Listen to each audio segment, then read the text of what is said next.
Audio Jungle.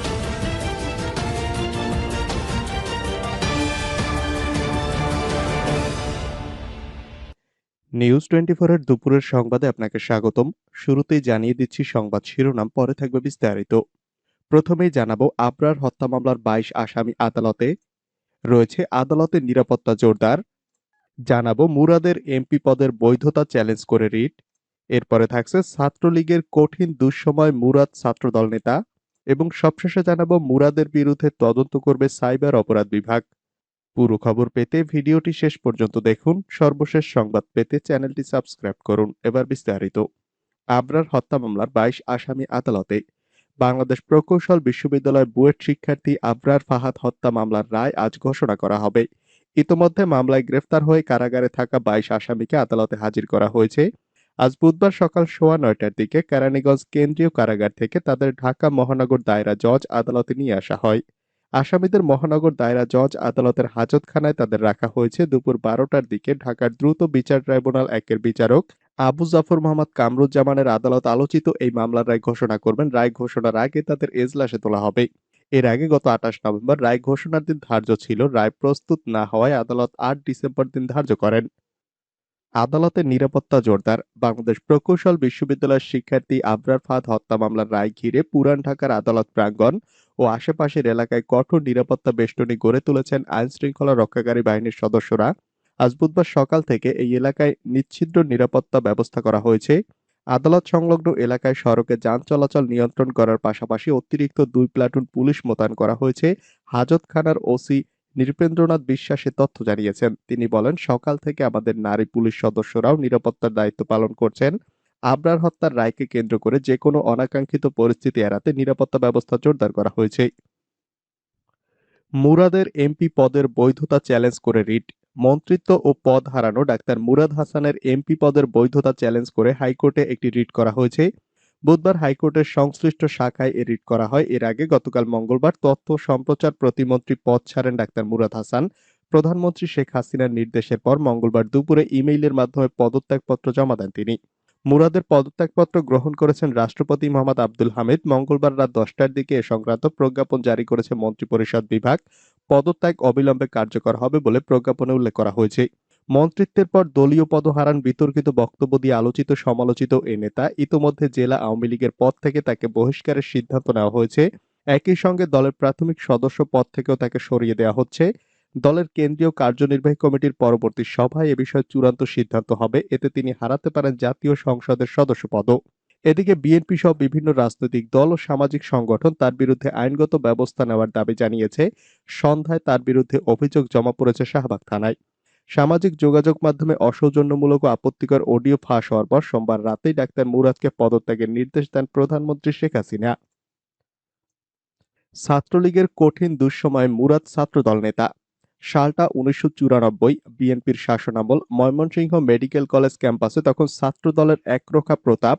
ছাত্রলীগের চলছিল কঠিন দুঃসময়। ক্যাম্পাসে সাংগঠনিক কর্মকাণ্ড চালানো তো দূরে থাক, ছাত্রদলের ভয়ে ছাত্রলীগ নেতাকর্মীরা ছাত্রাবাসে থাকারই সাহস পেতেন না। সেই সময় ময়মনসিংহ মেডিকেল কলেজে ভর্তি হন জামালপুর জেলা আওয়ামী লীগের প্রতিষ্ঠাতা সভাপতি মতিউর রহমান তালুকদারের ছেলে মুরাদ হাসান। পরিবেশ পরিস্থিতি বুঝে বাবার রাজনীতির আদর্শের রং পাল্টে মুরাদ হয়ে যান ছাত্রদলের সক্রিয় সদস্য। রাজনীতির মঞ্চ কাঁপিয়ে ধাপে ধাপে নেতা। কিছুদিনের মধ্যেই বাগিয়ে নেন ছাত্রদলের প্রচার সম্পাদক পদ। মুরাদ যে কমিটির প্রচার সম্পাদক ছিলেন, সে সময় মেডিকেল কলেজ ছাত্রদলের সভাপতি ও সাধারণ সম্পাদক ছিলেন যথাক্রমে ডাক্তার মেহবুব কাদির ও ডাক্তার মোহাম্মদ ইসাক। সংশ্লিষ্ট সূত্র জানায়, মুরাদের প্রচার সম্পাদক হওয়ার পেছনে কলকাঠি নেড়েছিলেন সেই সময়ের বিএনপি সমর্থিত চিকিৎসক নেতারা। মুরাদের আচরণ নিয়ে খোদ ছাত্রদলেই তখন দারুণ প্রতিক্রিয়া ছিল। মুরাদের বিরুদ্ধে তদন্ত করবে সাইবার অপরাধ বিভাগ। পদত্যাগ করা সমালোচিত তথ্য প্রতিমন্ত্রী ডাক্তার মুরাদ হাসানের বিরুদ্ধে রাজধানীর শাহবাগ থানায় দায়ের করা একটি সাধারণ ডায়েরি তদন্তের জন্য পুলিশের সাইবার অপরাধ বিভাগে পাঠাতে যাচ্ছে পুলিশ। শাহবাগ থানার ওসি মওদুদ হাওলাদার জানান, মঙ্গলবার রাতে বিকৃত যৌনাচার ও বিদ্বেষমূলক বক্তব্য দেওয়ার অভিযোগে একটি জিডি দায়ের করা হয় মুরাদ হাসানের বিরুদ্ধে। তিনি বলেন, ঢাকা বিশ্ববিদ্যালয়ের নারী শিক্ষার্থীদের কটাক্ষ করে অবমাননাকর বক্তব্য দেওয়া এবং বিশ্ববিদ্যালয়কে হেয় করে বক্তব্য দেওয়ার অভিযোগে বিশ্ববিদ্যালয়ের একজন শিক্ষার্থী একটি অভিযোগ নিয়ে আসেন। তিনি আরো বলেন, আমরা সেটিকে সাধারণ ডায়েরি হিসাবে নিয়েছি। এখন এটি সাইবার ক্রাইম বিভাগের তদন্তের জন্য পাঠানো হবে। তদন্ত সাপেক্ষে আমরা সিদ্ধান্ত নেব এটি মামলা হিসেবে গণ্য করা হবে কিনা।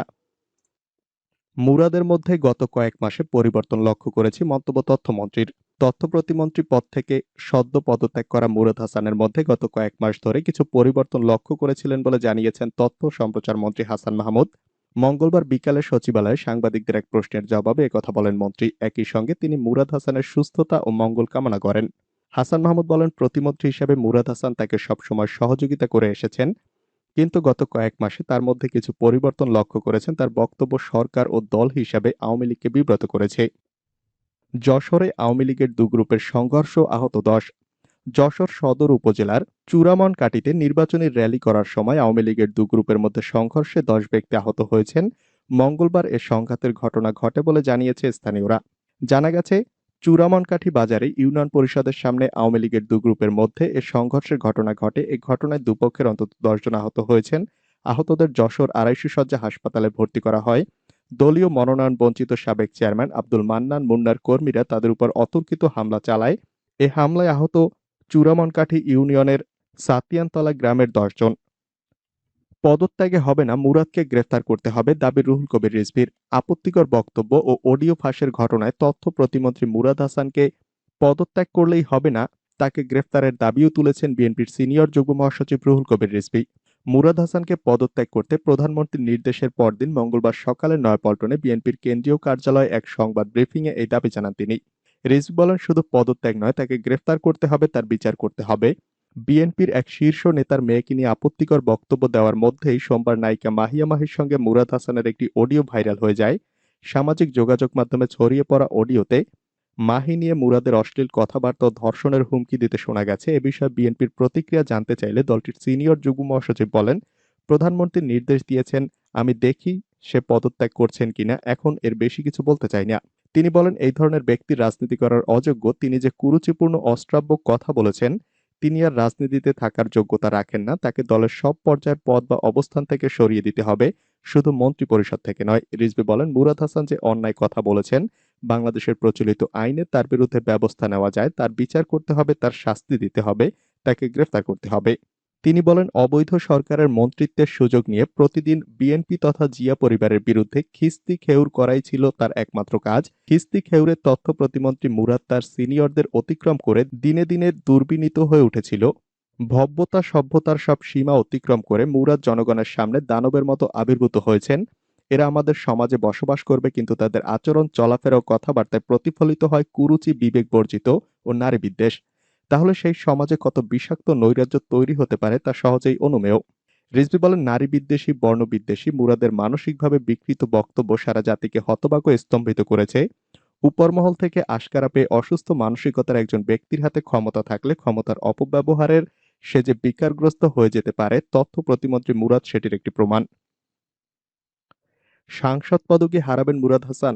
অশালীন ও নারীর প্রতি অবমাননাকর কথা বলে মন্ত্রিত্ব হারানোর পর দলীয় পদ থেকেও অব্যাহতি দেওয়া হয়েছে। তার বিরুদ্ধে চূড়ান্ত সিদ্ধান্ত নেওয়ার জন্য কেন্দ্রকে সুপারিশ করছে জামালপুর জেলা আওয়ামী লীগ। এই প্রেক্ষাপটে দলের প্রাথমিক সদস্যপদ হারালে মুরাদ হাসান সংসদ সদস্য থাকতে পারবে কিনা সে প্রশ্ন এখন সামনে এসেছে। একাদশ জাতীয় সংসদ নির্বাচনে আওয়ামী লীগের নৌকা নিয়ে জামালপুর 4 আসন থেকে সাংসদ নির্বাচিত হয়েছিলেন মুরাদ হাসান। সংসদ নির্বাচন সংক্রান্ত আইন অনুযায়ী কোনো ব্যক্তি নির্বাচনে দুভাবে প্রার্থী হতে পারেন, কোনো দলের প্রার্থী বা স্বতন্ত্র প্রার্থী। কোনো ব্যক্তি একটি দল থেকে নির্বাচিত হওয়ার পর ওই দল থেকে পদত্যাগ করলে সংবিধান অনুযায়ী তার সংসদ সদস্য পদ থাকবে না। সংবিধানের 70 অনুচ্ছেদে বলা হয়েছে, কোনো নির্বাচনে কোনো রাজনৈতিক দলের প্রার্থী হিসেবে মনোনীত হয়ে কোনো ব্যক্তি সংসদ সদস্য নির্বাচিত হয়ে তিনি যদি ওই দল থেকে পদত্যাগ করেন অথবা সংসদে ওই দলের বিপক্ষে ভোট দেন, তাহলে সংসদে তার আসন শূন্য হবে। কিন্তু দল যদি কাউকে বহিষ্কার করে সেক্ষেত্রে কি হবে, সংবিধানে তার উল্লেখ নেই। তবে সংবিধানের 66 অনুচ্ছেদে বলা আছে, সংবিধানের 70 অনুচ্ছেদ অনুসারে কোনো সংসদ সদস্যের আসন শূন্য হইবে কিনা সে সম্পর্কে কোনো বিতর্ক দেখা দিলে শুনানি ও নিষ্পত্তির জন্য প্রশ্নটি নির্বাচন কমিশনের নিকট প্রেরিত হইবে এবং অনুরূপ ক্ষেত্রে কমিশনের সিদ্ধান্ত চূড়ান্ত হইবে।